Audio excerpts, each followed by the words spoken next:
আমরা কোরআন পড়ি, হাদিস পড়ি, ইসলামী সাহিত্য পড়ি, আমাদেরকে বলা হয় এই বই নাকি জঙ্গি। কোরআন যদি জঙ্গি হয়, কেউ যদি কোরআনকে জঙ্গি বলে, তাহলে তার চেয়ে বড় মিথ্যাবাদী, তার চেয়ে বড় এই সমাজে দুষ্কৃতিকারী আর কেউ হইতে পারে না।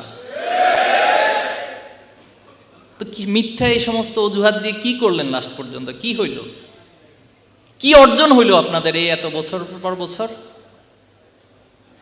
আমরা তো পালানোর জন্য কাউকে দাবি তুলি না, কখনো তুলছি? আপনারা তুলছেন নাকি? কেউ পালাই যাক দাবি তুলছেন? আমরা বলছি যে আপনি দাবি মানেন, কোটা মানেন, মানে নাই। বলছে যে আমাদের রক্ত ঝরাইছে, রক্তের আমরা বিচার করেন, করে নাই। যারা জড়িত বিচার করেন, কেউ করে না, মানে কোনো কেয়ার নাই। বলছে ক্ষমা চান, ক্ষমাও চায় না। এরপর লাস্টে বললাম যে পদত্যাগ করেন, বলছে কিসের পদত্যাগ? এরপর লাস্টে পালাই গেছে। তো পালানোর দাবি তো আমরা করিই নাই, সেটা কেন করছেন? তাহলে এটাই হলো আদর্শকে আদর্শ দিয়ে মোকাবেলা না করে মিথ্যা অপবাদ দিয়ে মোকাবেলা করার পরিণতি। এবং যুগে যুগে এটাই হয়েছে। আমার আফসোস হয়, একজন প্রধানমন্ত্রী থাকা অবস্থায়, এত গুরুত্বপূর্ণ রাষ্ট্র চালানো অবস্থায় তিনি কেন ফেরাউনের ইতিহাসটা পড়ার মতো সময় পান না? তিনি কেন নমরুদের ইতিহাস পড়ার মতো সময় পান না? তিনি কেন আদ জাতি, সামুদ জাতি সহ অসংখ্য ইতিহাস বলেছেন? তারা তাদের দাম্ভিকতা, তাদের অহংকার এবং নবীদের উপর তাদের নির্যাতন, নির্মমতার কারণে তাদের পরিণতি কি হয়েছে, এই ইতিহাসটুকু সামনে যারা রাষ্ট্র পরিচালনা করবেন সবিনয় অনুরোধ করবে এই ইতিহাসগুলো পড়বেন। সম্মানিত উপস্থিতি, আমরা এই আন্দোলন নিয়ে আমাদেরকে আপনারা প্রশ্ন করেন যে ছাত্র শিবিরের অবদান জাতির সামনে আমরা প্রজেক্টরে দেখাই না কেন, অথবা আমরা সংবাদ সম্মেলন করে বলি না কেন? তো ছাত্র শিবিরের অবদান কি, এটা আমরা আমাদের মুখে বলতে চাই না। আমরা চাই এ জাতি, এ রাষ্ট্র, এ সমাজ, ছাত্র সমাজ, মানুষরাই বলবে ছাত্র শিবিরের অবদান কি। আমাদের শহীদের সংখ্যা জিজ্ঞেস করা হয়, আমরা বলছি যে এখানে যত শহীদ হয়েছে সবাই তো আমাদের শহীদ। এখানে আমরা কাকে আলাদা করব, কাকে দলীয়ভাবে আলাদা করব? সেদিন তো কারো দল ছিল না, কারো মত ছিল না, পথ ছিল না। সবার একটাই কামনা ছিল যে ফ্যাসিবাদের বিরুদ্ধে আমরা দাঁড়িয়েছি। সবার তো একটাই উক্তি ছিল, আমরা মাজলুমের পক্ষে, জালিমের বিরুদ্ধে লড়াই করছি। তাহলে আজকে কেন আপনি দলীয়ভাবে শহীদদেরকে ভাগাভাগি করব? আমাদের আল মাহমুদের কবিতায় বলা হয়েছে চমৎকারভাবে যে শহীদের চেহারার কোনো ভিন্নতা নাই, এজন্য আমরা শহীদদেরকে আলাদা করি না।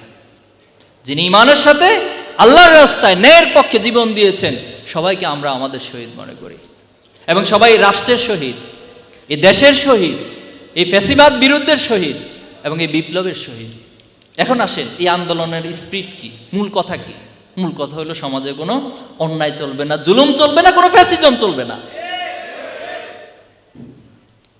এখন এই আন্দোলনের স্পিরিটের মূল কথা কার থেকে নেওয়া দরকার? শহীদ পরিবারের কাছে যান, শহীদ পরিবারের সবাই বক্তব্য নেন, কি বলতে চায়, তারা রাষ্ট্রকে কোথায় দেখতে চায়। তাদের এই চাওয়ার ইসলামী ছাত্র শিবিরের চাওয়ার মধ্যে কোনো পার্থক্য নাই। আপনি আহতদের কাছে যান, জিজ্ঞেস করেন যে ভাই আপনি এই রাষ্ট্রকে কেমন দেখতে চান? আপনি আন্দোলন করে যে পা হারাইছেন, হাত হারাইছেন, চোখ হারাইছেন, আপনি কি চান, এই রাষ্ট্র কেমন চান? সে বলবে জুলুম চায় না।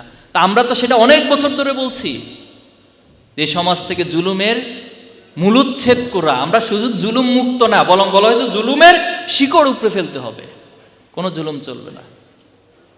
তো এটা তো আমাদের কথা না, সমস্যাটা এখানে, আমাদেরকে বুঝতে পারে না, মনে করে যে আমরাই সব মনে হয় তত্ত্ব হাজির করতেছি। না, এই সমাজের মূলোচ্ছেদের তত্ত্ব তো আল্লাহ তাআলা দেয়া তত্ত্ব। এটা তো আইয়ামে জাহিলিয়াত থেকে আল্লাহ রাসূলুল্লাহ সাল্লাল্লাহু আলাইহি ওয়াসাল্লাম যে তত্ত্ব দিয়ে সমাজ থেকে জাহিলিয়াত দূর করছেন, এটা তো সেই তত্ত্ব। সম্মানিত সুধী মণ্ডলী, আমি শেষ করছি যে আমরা এই অর্জনগুলোকে চূড়ান্ত বিজয় মনে করব না। ফ্যাসিজম 15 বছরে তার শিকড় যেখানে পৌঁছাইছে, এটা একদিনে একজন হেলিকপ্টারে পালাইলে কিন্তু শিকড় উপরে পড়ে যায় না, এটার গভীরতা অনেক বেশি। এজন্য এটা ধীরে ধীরে ধীরে ধীরে এই শিকড়গুলো উপড়াইতে হবে। এই উপড়ানোর জন্য আমরা মনে করি আমাদের এখনো অনেক পথ বাকি আছে। আমাদের সামনে অবারিত সম্ভাবনা যেমন আছে, প্রত্যেকটা কদমে কদমে ফাঁদ আছে এবং চ্যালেঞ্জ আছে। এজন্য এই চ্যালেঞ্জগুলো, ফাঁদগুলোকে যদি আমরা ভালো করে আইডেন্টিফাই করে অতিক্রম করতে পারি, মোকাবেলা করতে পারি, তাহলে আমাদের সম্ভাবনাগুলো আগামী দিনের এক স্বপ্নের সমৃদ্ধ সোনার বাংলাদেশ তৈরি করা সম্ভব হবে ইনশাআল্লাহ। আমাদের প্রজন্ম, আমাদের যারা আগে ছিল, তারা আমাদেরকে স্বপ্ন দেখাইছেন।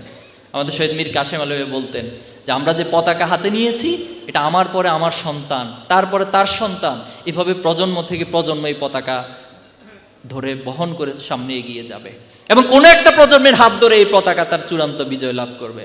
এই স্বপ্নগুলো আল্লাহ রাসূলুল্লাহ সাল্লামকে, আল্লাহ রাসূলুল্লাহ সাল্লাম তার সাহাবায়ে আজমাইনদেরকে দেখাইছেন। যখন মক্কায় খুবই কাঠিন্য পরিবেশ, জুলুম নির্যাতন, সাহাবায়ে আজমাইন আল্লাহ রাসূলের কাছে বলতেন, আল্লাহ রাসূল এই কষ্ট আর কতদিন আমরা সইব, এই জুলুম নির্যাতন আর কতদিন আমাদের উপরে চলবে, আপনি একটা ব্যবস্থা নেন, আল্লাহর কাছে একটু বলেন দোয়া করে, এখন এখান থেকে আমাদের নিষ্কৃতি লাভের জন্য দোয়া করুন। আল্লাহ রাসূলুল্লাহ সাল্লাম তাদেরকে ইতিহাস স্মরণ করিয়ে দিতেন যে তোমাদের আগে তোমাদের নবী রাসূলদের, অতীতে নবী রাসূলদের উপর অনেক নির্যাতন করা হয়েছে, তাদেরকে করাত দিয়ে দ্বিখণ্ডিত করা হয়েছে, তোমাদের উপর সেই তুলনায় কিছুই এখনো হয় নাই। এজন্য তারা যেভাবে ধৈর্য ধারণ করেছে তোমাদেরকে ধৈর্য ধরতে হবে আর স্বপ্ন দেখতে হবে। যখন খন্দকের যুদ্ধে পাথর উত্তোলন হচ্ছিল, আল্লাহ রাসূলুল্লাহ সাল্লাম যখন আঘাত করলেন সেখান থেকে স্ফুলিঙ্গ হলো, সে কঠিন মুহূর্তে আল্লাহ রাসূলুল্লাহ সাল্লাম সাহাবায়ে আজমাইনদেরকে স্বপ্ন দেখাইলেন। স্বপ্ন হলো এই স্ফুলিঙ্গ ভবিষ্যৎবাণী করছে যে আগামী দিনে রোম পারস্যে সেই লাল দালানগুলো তোমাদের করায়ত্তে চলে আসবে।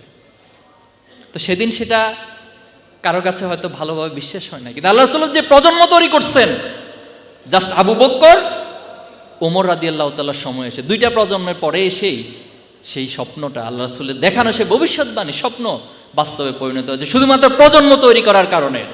আমরা বিশ্বাস করি ইসলামী ছাত্র শিবির যাদের মাথা থেকে, যাদের চিন্তা থেকে এই ভূখণ্ডে ইসলামী ছাত্র যাত্রা শুরু করেছে, আল্লাহ তাআলা তাদেরকে ক্ষমা করুন, তাদেরকে জান্নাত নসিব করুন। এবং যাদের ত্যাগ, কোরবানি, যাদের সময়, শ্রম, মেধার মধ্যে দিয়ে আজকে এই কাফেলা এটা চমৎকার জায়গায় এসে পৌঁছেছে, আমরা মনে করছি এই প্রজন্মের চূড়ান্ত বিজয় এখনো আসে নাই, বরং বিজয়ের জন্য আল্লাহ তাআলা ধার খুলে দিয়েছেন, অবারিত করেছেন। আমরা সেই সম্ভাবনাকে কাজে লাগিয়ে কোনো একটি প্রজন্মের হাত ধরে সত্যিকার অর্থে ইসলামের যে বিজয়, নাসরুম মিনাল্লাহি ওয়া ফাতহুন করিব, সেই সত্যিকারের আল্লাহর সাহায্য এবং বিজয় যেন অবশ্যই এই বাংলার জমিনে আমরা দেখতে পারি এবং সেটা উম্মার জন্য, উম্মার জায়গা থেকে সারা পৃথিবীময় যেন সেটা বাস্তবায়িত হয়। আল্লাহর কাছে সেই প্রত্যাশা করছি। আর আমি আশা করি আপনাদের কাছে ছাত্র শিবিরের জন্য দোয়া চাইতে হবে না। কি বলেন আপনারা? দোয়া কি চাইতে হবে? চাইতে হবে না। আমাদেরকে অনেক ভাইয়েরা দেশে বিদেশে বিভিন্ন জায়গা থেকে ফোন দিয়ে বলেন, দোয়া করেন এবং অনেক আবেগ আপ্লুত হয়ে যান আমাদের। এবং অনেক ভাইয়েরা আমাদেরকে এসে বলেন যে ভাই ছাত্র শিবির করার সুযোগ আছে কিনা। অনেক ভাইয়েরা, বৃদ্ধ মানুষ, বয়স্ক মানুষ এসে বলে ভাই কোনো সুযোগ আছে কিনা। তো আজকের এই প্রোগ্রাম আলহামদুলিল্লাহ এতক্ষণ পর্যন্ত সবাই ছাত্র শিবিরই করছেন।